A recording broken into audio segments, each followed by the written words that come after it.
Please allow me to present to you our guest of honor and speaker, the Senator of the Republic of the Philippines, Honorable Senator Ferdinand Bongbong Marcos Jr.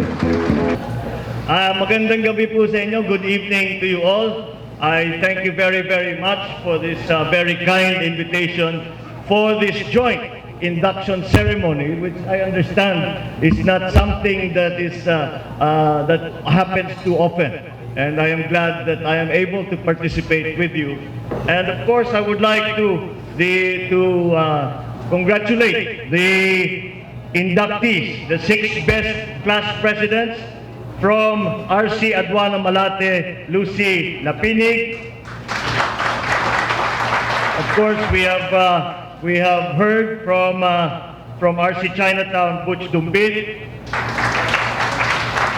Willie Uy of RC Baywalk. Ang daming dalang pala yung Baywalk. Pwede ba kayo sa kampanya? Pagka kami ni Vice Mayor Isko kumakampanya, baka gusto nyo sigawan din yung aming From RC Liwasan Bonifacio, Donald Almonte. May kompetensya. From RC Leon Ginto, Godofredo Bagilidad.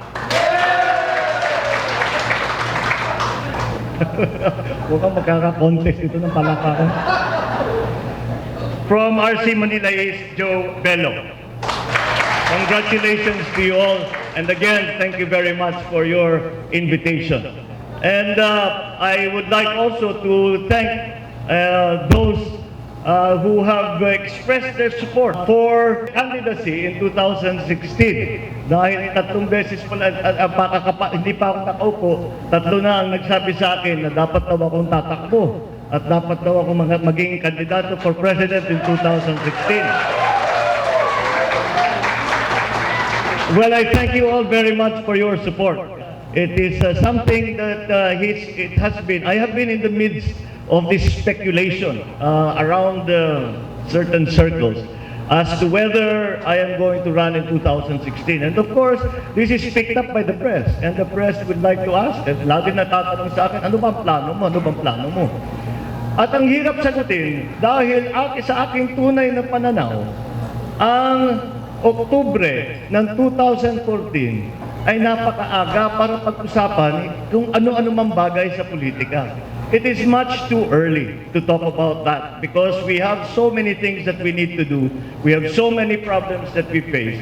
Tingnan niyo po yung salita ng ating butihing bise ay wala siyang binalabanggit tungkol sa politika. Lahat ng kanyang napag-usapan ay ang kanyang trabaho bilang public servant ng lungsod ng Maynila. At ganun din po ang dapat mangyari sa mga ating mga politiko na bago pa iniisip ang 2016, which in the end is talking about the election of oneself. It is talking about politics and how you will advance yourself. It is time for us to still be thinking about what service it is that we can provide. At pag ako'y nagtataka, bakit napakaaga at napakabilis ay napapag-usapan na ang eleksyon ng 2016. At as a practical matter, aside from the fact that there is too much work to be done, aside from the fact that there are so many problems for which we need to find solutions for, as a practical matter, as a campaign strategy, if I was somebody's campaign manager, I would advise them to not decide because it is too far away from the actual election, and we know that that politics in the Philippines moves very, very quickly. I will give usually my primary example always has been, if you remember, in August of 2009, Senator Aquino was not even a candidate. By May of 2010, he was the president. Ganun kabilis, that is in a period of less than 6 months. So makikita nyo, ganun kabilis ang takbo ng politika sa Pilipinas. Tignan ninyo, sabihin ko rin, in the more recent past, if you look at the past 6 months, if you look at the political terrain or the political situation 6 months ago, and you look at the political situation now, you will immediately remark on the fact that it is very clear that politics in the Philippines moves very, very quickly. And what applies now, what terrain, what political situation applies now, what political terrain there is that we face now is not going to be the political situation in the middle of 2015, in October of 2015, and finally during the campaign period. Kasi kahit sa loob ng campaign period, nakikita naman ninyo maraming nakakagulat, ang biglang bumagsak, ang biglang umakyat, at ito ay maring mangyari sa lahat ng tao. Kaya I always remember my father's advice. And that is that his advice has always been, especially in politics, but also in life, keep your options open. So since my father is somebody I greatly admire, I will keep my options open. But why is it that bakit nga naman ang nangyayari? Bakit napaka-interesado? Bakit napakaaga pa ka lang? Dati naman, Gobet, alam naman niyo, we don't start talking about elections 2 years before. Pero ngayon, 2 years before, napapag-usapan na. Bakit naman nagkaganon? Siguro talagang nagiging totoo ang biro na sinasabi, ang favorite sport ng Pilipino is politics. Dahil ito ay, kuminsan ay nauuna pa sa basketball ang usapan ng politika. At kaming mga nakikilaho sa larangang politika ay nagtataka kami, why is it that the people are so interested in politics? And that is really, I think, the striving for change, the striving for betterment, the striving to regain our hope in the future. So being in politics is certainly very entertaining, but it has its cost. Because being overly political has some side effects that are not desirable, especially for those of us who are in public life. There have been political commentators, who say that in the Philippines, the problem with the Philippines, why we do not progress is because there's too much democracy. I disagree. I do not think that there is too much democracy. I think that there is too much politics. And what has happened was that even in government work, even when it comes to the delivery of services to our people, everything becomes a political decision. It is merely a project, for example, or a program, for example, is decided not upon its merits, but upon who the proponent is if they are of the same party. They have seen that all of these political decisions have made us somehow miss some of our best opportunities. Not only in terms of the economy, but in terms of structural reform in government, in our business sector, in our private sector. All of these elements need to come together, and the only way we can do that is to look at things in the way that you, businessmen, do. Because in a corporate world, it does not matter who the messenger is. What matters is what the message is.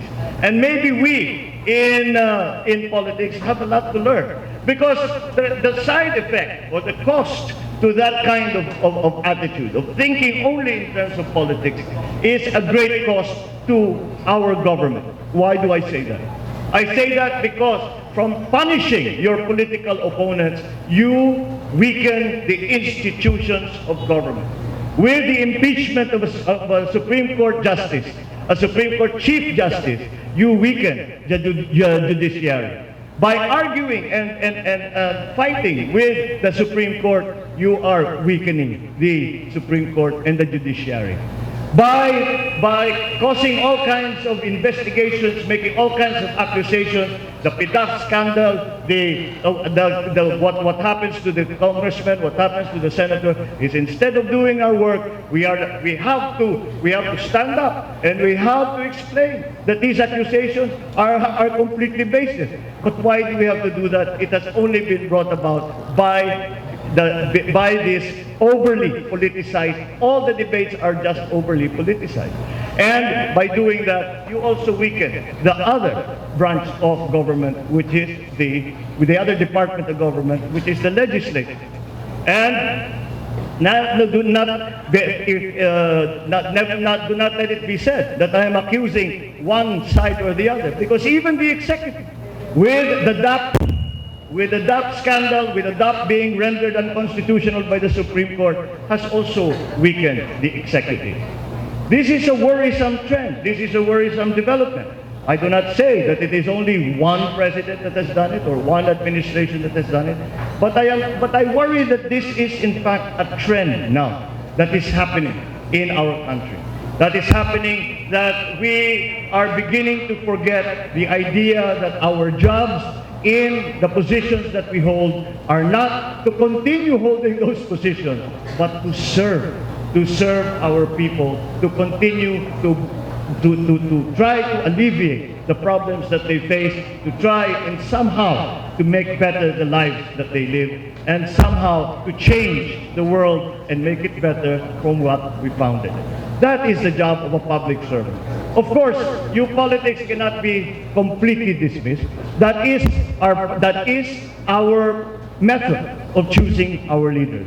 But again, the politics has a cycle. And the political cycle will continue no matter what we do. Elections will come in 2016 no matter what anybody says, no matter what anybody does. There is a time, there is a place for politics, and there is a time and a place for service. And I sometimes despair. Sinasabi ko sa sarili ko, siguro, hindi siguro natin maiwasan yan. Siguro, ganyan lang talaga ang tao. Pagka napasok sa larangan ng politika, ay iniisip lamang kung paano ay umakyat o tumagal dun sa kanilang hawak na posisyon at hindi na iniisip ang kalagayan ng taong bayan para makatulong. And I look around and I see that it is not necessarily so. And I feel that we in national politics and in local politics in the Philippines should take a page out of the Rotary Club book and try to remember that we are here for service before self. And I was just talking to your district governors and I was saying, alam ko yung inyong kampanya, malawak din ang mga inyong pinupuntahan. Malawak din ang inyong constituency, ika nga. At sigurado, pagka may laban, kung minsan matindi din ang labanan dyan. And there is politics. But once the elections are over, you come back as friends, as partners, as members, and continue to do the work. Natapos na ang politika. So I think that this is an institution that has remained strong because you have not been seduced by the trappings of power, by the trappings of fame, by the trappings of position. That is something that you can teach many of us in government. And so I encourage you to continue this great institution that has been started a long time ago and continues to go stronger and stronger. And it is, I believe, for that very reason that it is so. And I hope that slowly, that very simple motto, very profound motto of service before self will no longer remain with the Rotary Club, but will remain in all of those of us who call ourselves public servants, and once again return to the true meaning of public service, and that is what your motto is: service before self. So congratulations to all our inductees and congratulations to all the members. Magandang gabi po at maraming salamat sa inyo.